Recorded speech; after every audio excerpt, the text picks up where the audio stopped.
Do you have a few minutes to talk about our Lord and Savior the Traveler? Hello and welcome to Game Tales, our weekly feature where we recite the stories of D&D players and the many goings-on in their adventures. Today's story comes from yours truly. It is set in 5th edition Dungeons & Dragons, and it takes place over the course of a Lost Mine of Phandelver and Storm King's Thunder campaign. Special thanks to our patrons, Rummy Sweet and Of Winter. Do check us out on there. Without further ado, I am the Penitent with College of Lore. This is Game Tales. Take a moment to like this video and subscribe as I tell you the tale of Jester in our home game. Spoilers ahead, for obvious reasons, for Lost Mine of Phandelver and the Storm King's Thunder. This is, to a degree, a part 3 of our last two stories, starting with Molly Mock in our home game 2 weeks ago, and The Gay Homophobe last week. You can check those out on the playlist on our channel. So, as with Molly, this is taking the base idea of Molly as a character, or Jester as a character in this case, but entirely changing the circumstances of what happened in their lives. So I am DMing, and this time Jester is a player character. This is a kind of sister campaign to the main one with Molly in it, done with a smaller subgroup of that group. The group consists of Jester, who is a tiefling cleric, for those who don't know, Rose, a tiefling paladin who was raised by Kalashtar nobility, Jezid, a drow wizard, and Kaliana, a Vistani artificer. Jester was a kind of street kid in this, kind of few memories of her early years, abandoned on the street, and found a temple at a very young age and dedicated herself to the Traveler. Met Jezid, met Kaliana also on the street, and Rose kind of found them and took pity, and they all started hanging out together. All Jester really has are these like vague flashes of a red tiefling woman, her mother.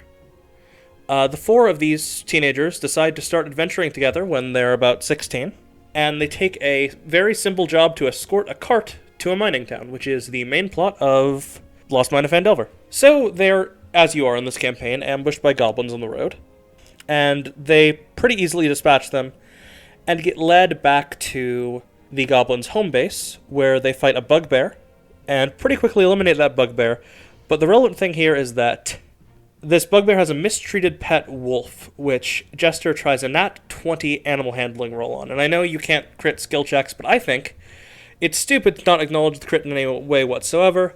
It kind of turns on its master in this fight, and then after the fight, it agrees to go with Jester, who now has a new pet, and his name is Ripper.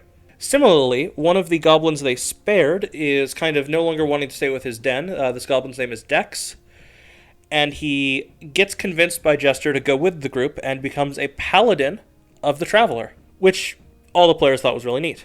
It's so far so standard Lost Mines of Phandelver. They go to Phandalin, they return the goods and the saved person, they deal with the red brands. The only relatable thing is while there, Jester convinces the others to play a game of high card, low card, which is a game she remembers playing with her mother in childhood. Basically, one of you is the dealer and one of you is the player. The dealer flips a card and the player has to guess if the next card flipped will be higher or lower. And if the player is right, they win, and if the player is wrong, the dealer wins, and they kind of take turns alternating. This will be important later. They eventually get to this tower that is in Lost Mine, and it has a dragon in it, a young green dragon, who's kind of making it their own keep.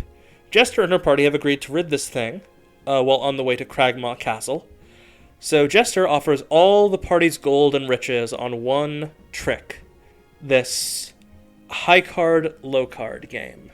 Played it last night, might as well play it again. It's now a wager. And the card flipped over is, as it would be, kind of a weird one here, a 7. And the dragon picks higher, and the card revealed is a 5. Jester wins, and the dragon honors their agreement, flying off. Of course, what the dragon didn't know, and what we didn't know until later, is that there was a little bit of a sleight of hand used there, which I thought was clever, and I rewarded with inspiration. The rest of the campaign goes pretty standard for a Lost Mine campaign. The Cragmaw Castle, the Black Spider, the whole 9 yards. Once they beat the spider, however, they see a note addressed from a superior of the spider who calls themselves the Idol. The letter speaks of dealings up north, near giant territory. It's vague, but things are about to go down. So they head up, they're going to kind of rally at Citadel Adbar, where things are starting to go properly weird. While exploring, they stumble into a hollowed-out hill. All 4 of them manage to fail their dex saves and fall into a pit trap, finding themselves in this kind of pen full of humanoid bones. They see a few hill giant guards and the hill giant chieftain eating as she notices them, turning at them and licking her lips. They're about to be food. After trying and failing to talk their way out of it, Jester kind of steps forward from the group and says that if she's going to be eaten, or that if the hill giant's going to eat everyone, rather, that she should be eaten first as she would taste the best. Jester passes her deception. The giant goes to pick her up and says, "How noble, but you're all going to the same place." And she eats Jester, only to immediately scream in pain. The real Jester, of course, steps out from behind a pile of bones. She used her invoke duplicity and cast Guiding Bolt through it right down the giant's mouth. The fight is on, but it's not much of a fight as the party roll over these hill giants. Now, as I said, I was running 2 parties and they were in the same universe, but I wanted to keep them separate for long enough, so I had to kind of make something for them to do in Citadel Adbar that would keep them out of the proper plot of Storm King's Thunder. So when they arrive there, again, the Molly story took place here, but that party's traveling a bit ahead of them. So Molly's party has already been here, and they've already seen Molly die, and they'd gone to the Storm Kingdom. So this party goes into a tavern, and they find a man who is the life of this party in the tavern. The group introduces themselves, mainly Jester introducing the group, and the man introduces himself as Montero. This is, of course, Molly, who... The joke was, the inside joke in the campaign was that when Molly had been resurrected, the first thing he heard was a bard in a local tavern, this bard who called himself Little Nos the 10th, playing his hit song, Montero, and he just kind of took the name, which I thought was funny. And that name ended up sticking. Montero mentions that he doesn't know much about giants, but he's been hot on the trail of something. The king here is acting strange, and he's planning to find out why, and he invites the party to come along with him. So, party member God, we now have 2 of the Mighty Nine in this group. The king is basically pulled away from Dritz, he's acting kind of isolationist, he's refusing any aid, is making some obviously poor decisions, and it's weird. But there's to be a ball soon, an attempt to marry the king's daughter off, which is also out of character. So they get themselves an invitation, and they're going to snoop. Montero manages to keep the party entertained in a very, if you've seen Legend of Vox Machina, very Scanlan-esque way, as the other 4 make their way into a restricted area, the upper levels of the castle. They listen to servants talking about anything that could be a lead before they eventually see the House Chamberlain take extra care to lock the study and reinstate an arcane lock spell on it. Jester is able to just slap a Dispel Magic on there, and they all worm their way into the study. To make a long story short, one locked drawer and another Dispel Magic later, they open a drawer to find a bunch of correspondence and a stamp marked for the icon.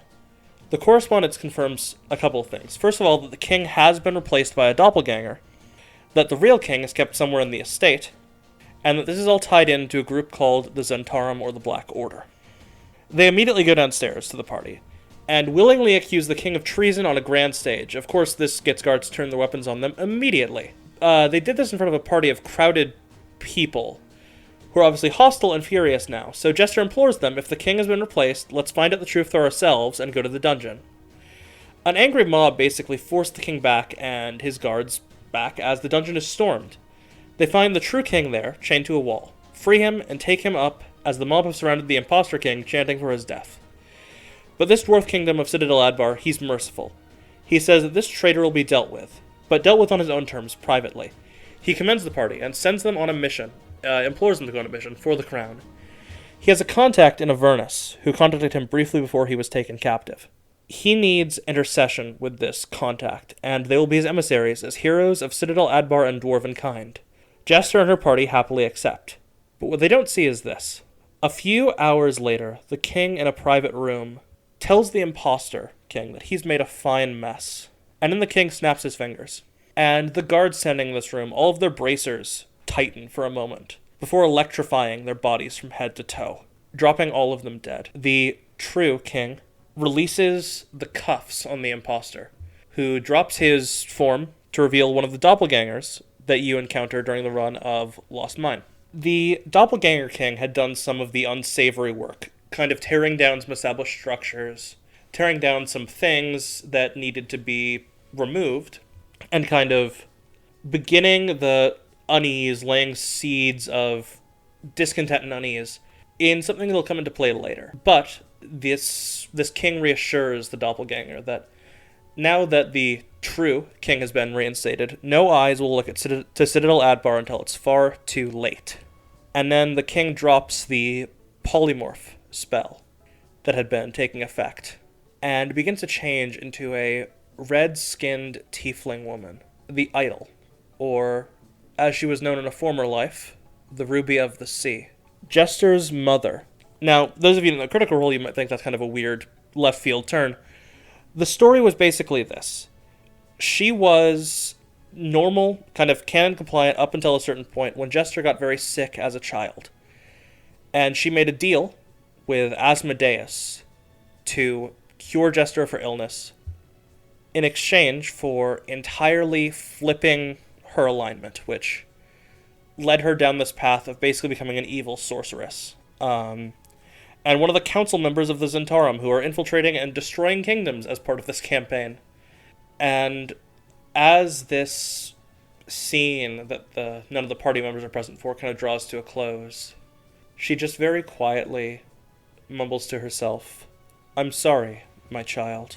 Thank you for watching. If you have any of your own D&D stories, tell us in the comments, or email us and we may read them in the future. Thank you for watching this video from College of Lore. Remember to like this video, subscribe to join the party, and have a fantastic adventure.